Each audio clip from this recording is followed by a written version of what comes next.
I see trees of green, red roses too. I see them bloom. Look at everybody playing, laughing, having such a wonderful day. You people have no idea how hard it is to keep your perfect little world safe, do you? Ingrates. Ever since the days of King Solomon, we have vowed to protect you people from the dark and all its threats. With all that hard work, you ever get us a thank you? No. And so for once, let us please introduce ourselves, the people who keep you and your world safe. Would you just cut it with all the magical mumbo jumbo? Tell me where it is, how to kill it, and let's get this done. According to my research, the demon's name is Shamel, of the 36th Legion, under the Archduke of the 7th Circle, named Gargamel. You listening? You think you're such a badass? You're not the one who just had to chase a demon through the woods for a week straight. Wouldn't take me a week. Look, I'm not complaining that you killed the demon. I'm complaining that you threw it into the 5 o'clock newsroom while they were filming. Why do you feel the need to make my job harder than it already is, Lou?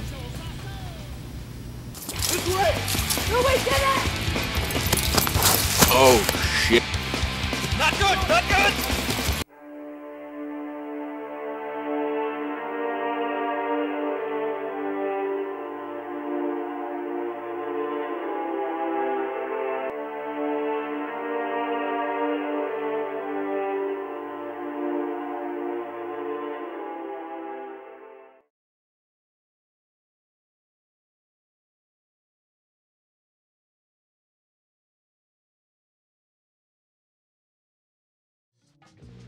Pat, Travis, and I went to talk to some faculty and students from NEIT to hear why incoming students would be interested in attending.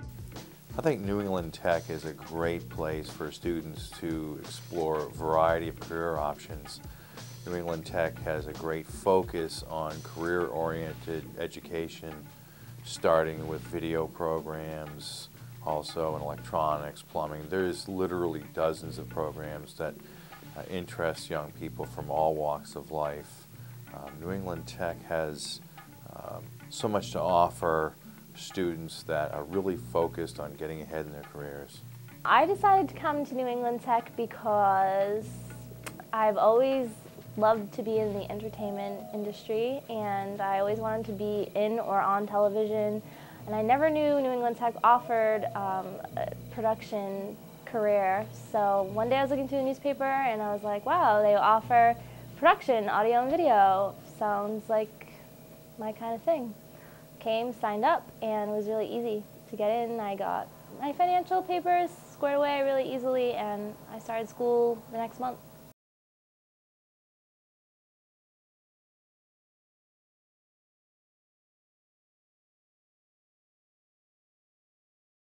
But that was then, this is now. We got my new man on the show. What's up? Power to the people. His name is Travis the Trinkets. You know him, he's on the show every week. He's over here every time. I got your bedroom upstairs, about to undress the whole set. I told you, how many times have I told you there are roaches up there? You tell me you're gonna get an exterminator, and you know, I still see roaches. You're the one living up there, not my problem. What the hell? Anyways, every time you got a new film. I mean, I always gotta have plans. The last film, everybody knows about it, The Evil Monkey. But this one is Dying Royalty. You always come up with interesting titles. How did you come up with the title for this one? Well, this one, it really came from the story itself. What you have here is dying. Yeah. Now, in the movie, it focuses on a branch of an organization that fights off supernatural threats. But it's really poor, underfunded, underbudgeted. So it's like dying. Royalty.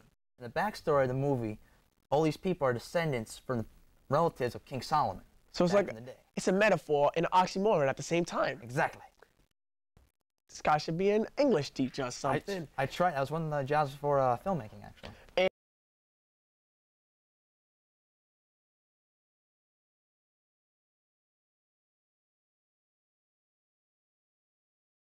John Sinkowitz, a professor of computer sciences at New England Institute of Technology, was able to take time out of his busy schedule and sit down with us and tell us why he prefers the Mac operating system. I've been using the Mac operating system for a solid I would say 12 years or so. And I definitely prefer it over the Windows OS for many reasons. One, I think just the general layout of the OS. The OS really functions the way I want it to function. Small things like inserting optical drives or external media like FireWire drives, all that stuff just mounts right on the desktop, so I see it immediately. It doesn't ask me questions about what I want to do with the stuff. It doesn't mount it and then hide it inside of the My Computer icon like a Windows machine does. It gives me feedback on stuff right away, and I just find the OS friendlier to interact with.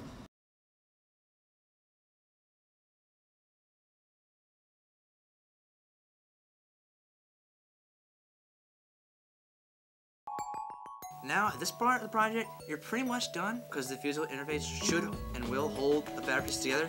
But if you're like me and you're paranoid, you can sew the edges.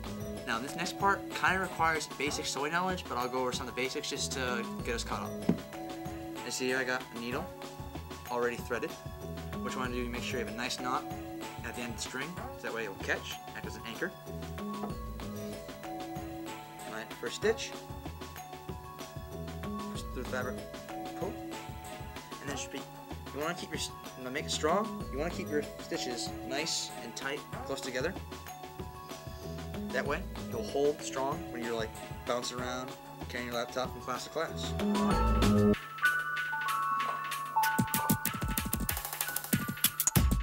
When you get to the end of one line of thread, make sure to leave at least 2 to 3 needle lengths worth of thread to tie a knot to make the stitch hole.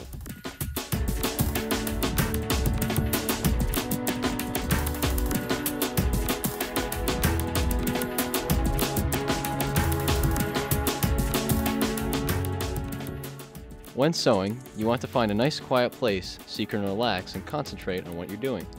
That way you won't possibly injure yourself.